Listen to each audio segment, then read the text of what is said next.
What is up, JL Life? Modell here. Today's video, I'm going to be showing you how to install this Banks Power air intake on a 5th gen Ram.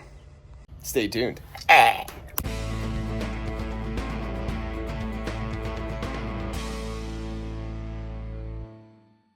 So this install is relatively straightforward and simple with the right tools, and I hope this video is going to help guide you and give you the confidence to be able to install it on your own truck.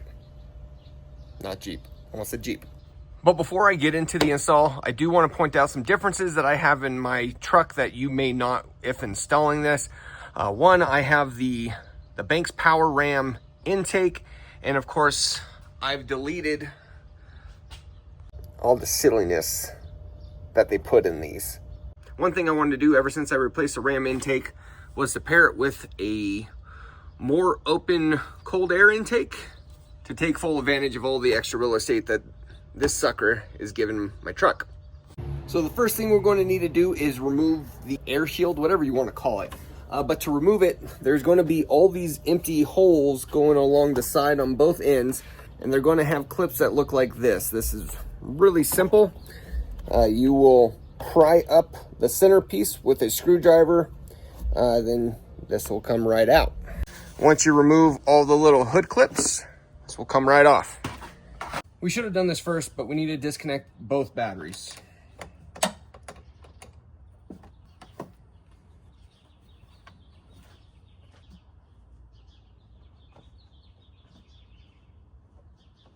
Next thing we're going to do is removing these two sensors from the actual intake. It's going to be a T20 torque bit.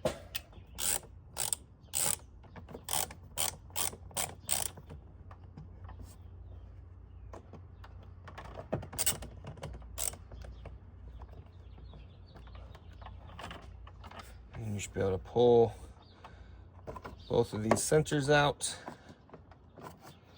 That one on the back side. I'm using a screwdriver. That's because I've had to replace this bolt before with a screw. Because I broke it last time, but yours will be a torque bit. But remove your two sensors. Move those out of the way. Be careful not to be banging them around. Sensors are expensive. The next thing we're going to be removing is the scoop. There's a bolt here. And if you go and follow all the way around to the other side, there's going to be a second bolt right here.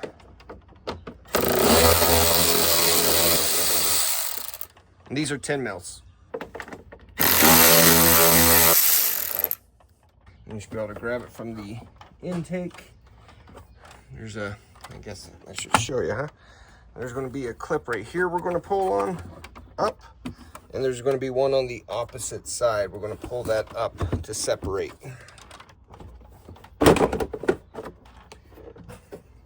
The next thing we're going to separate is this hose clamp from the intake housing.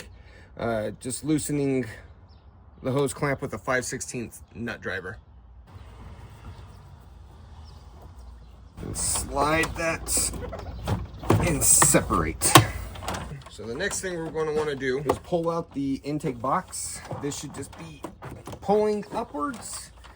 Granted, it could be a bit of a pain in the butt just because the truck is so high up off of the ground.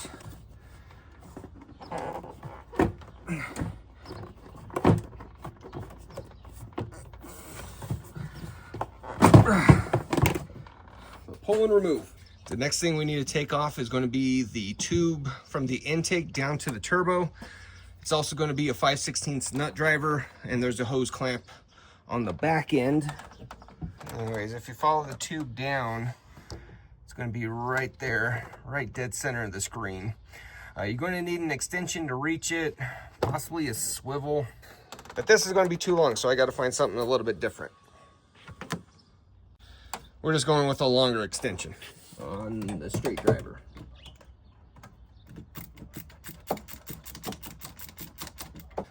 Next thing we need to do is take these sensors off.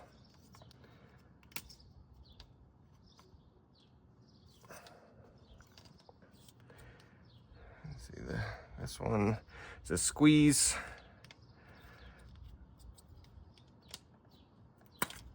Pop that off. Need a pick for the other one.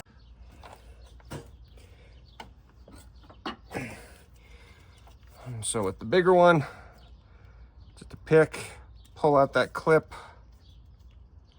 It should be as easy as pushing that down and pulling it out. Take these to your workbench. So you're going to take your intake elbow, and we're going to be installing the sensors into your intake elbow. You're going to use the new hardware that came with the kit. Do not reuse anything. They're different thread patterns, and they will break. So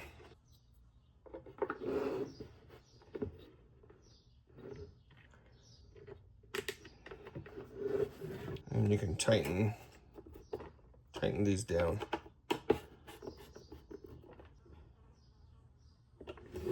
The next thing we're going to need to do are these grommet holes. There's one there and two on the other side.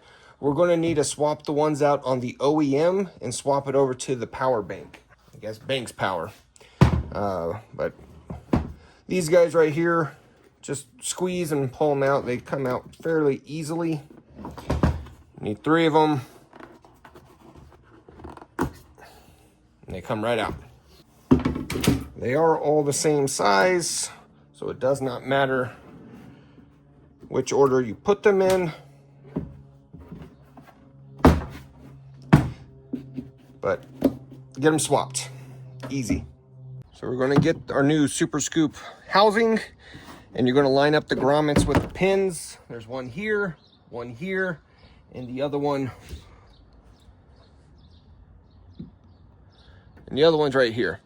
Just make sure nothing is in the way of getting pinched.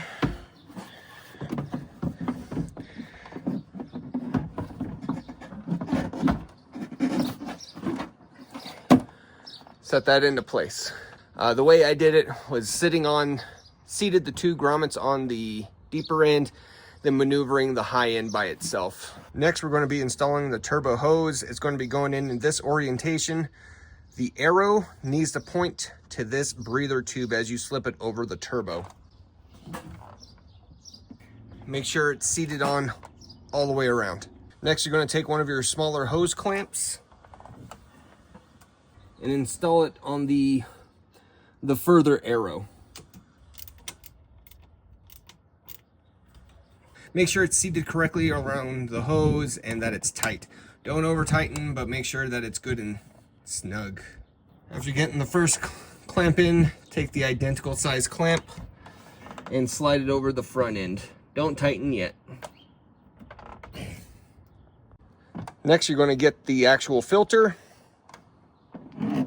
Slide it in. Instructions were a little backwards, but you're going to slip over the larger clamp over the cuff of the actual filter. You're not going to be tightening anything yet. Next, you're going to take your intake elbow. I went ahead and pulled out the filter. You can see how this goes in, but it plugs into the inside of the filter. And of course, you'll tighten the clamp when it gets to that point. This has to be done. Oh no, my pretty filter just got boo-booed.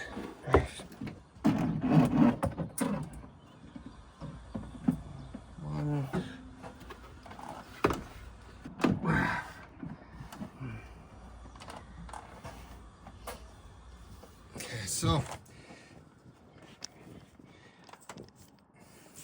after getting this onto the intake hose for the turbo, there's a dimple you can see right there that should line up with the arrow. That's just to make sure you're getting everything cleared correctly. But before I go and tighten these clamps down, you want to check all your clearances, make sure everything's good to go. And after you checked everything and made sure everything lines up, we can go and tighten our hose clamps.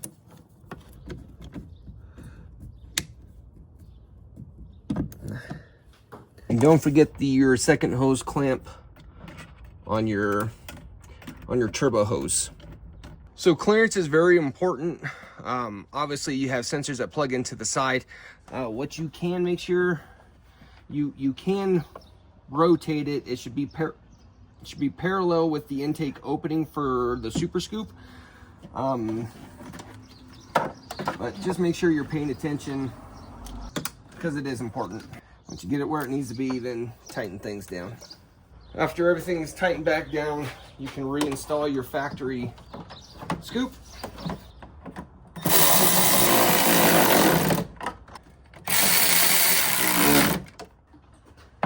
Reinstall your intake shields.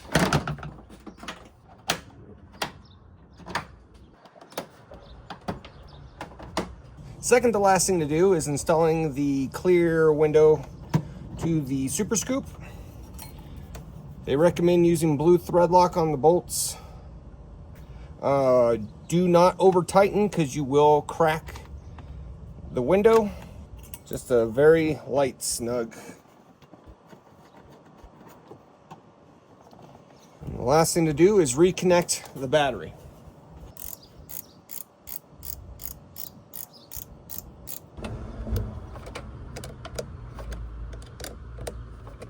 And we're done. So guys, super simple install. Let me get this out of this phone holder because it's shaking. So guys, I hope this video was beneficial and helpful. What do you guys think? Do you like the part? I think it looks really good. Any of you guys disagree and think there's a better intake out there? Drop a comment, let me know. I'd love to hear from it. Amazon affiliate links below for the parts that you saw installed today.